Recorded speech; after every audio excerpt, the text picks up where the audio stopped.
बनाई हुई मदिरा जानकर संत लोग कभी उसका पान नहीं करते हैं, पर वही गंगा जल में मिल जाने पर जैसी पवित्र हो जाती है।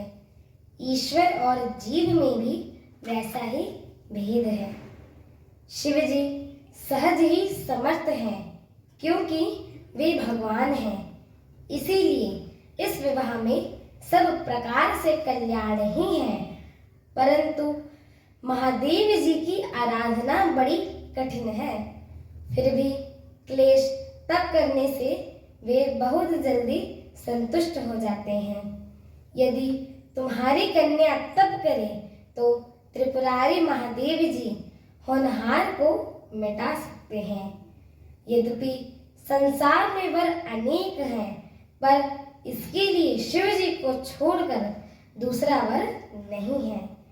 शिव जी वर देने वाले हैं, शरणागतों का दुखों का नाश करने वाले हैं, कृपा के समुद्र एवं सेवकों के मन को प्रसन्न करने वाले हैं। शिव जी के आराधना के लिए बिना करोड़ों योग और जप करने पर भी वांछित फल नहीं मिलता है। ऐसा कहकर भगवान का स्मरण करके नारद जी ने पार्वती जी को आशीर्वाद दिया और कहा कि हे पर्वतराज, तुम संदेह का त्याग कर दो, अब यह कल्याण ही होगा। यूं कहकर नारद मुनि ब्रह्मलोक को चले गए। अब आगे जो चरित्र हुआ उसे सुनो। पति को एकांत में पाकर मैना ने कहा कि हे नाथ, मैंने मुनि के वचनों का अर्थ नहीं समझा।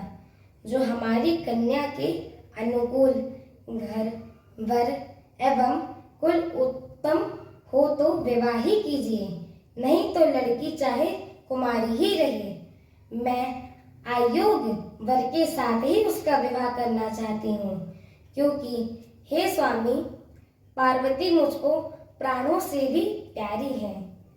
यदि पार्वती के योग्य वर न मिला तो सब लोग कहेंगे कि पर्वत स्वभाव से ही जड़ मूर्ख होते हैं।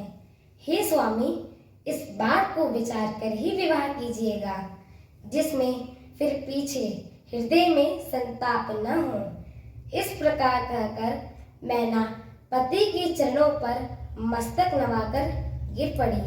तब हिमवान ने प्रेम से कहा कि चाहे चंद्रमा में अग्नि प्रकट हो जाए, पर नारद जी के वचन झूठे नहीं हो सकते हैं। इसीलिए हे प्रिय, सब सोच छोड़कर श्री भगवान का स्मरण करो, जिन्होंने पार्वती को रचा है, वे ही कल्याण करेंगे। मेरी आगे की कथा सुनने के लिए मेरे चैनल को लाइक, शेयर, सब्सक्राइब एवं कमेंट अवश्य करें। जय श्री राम।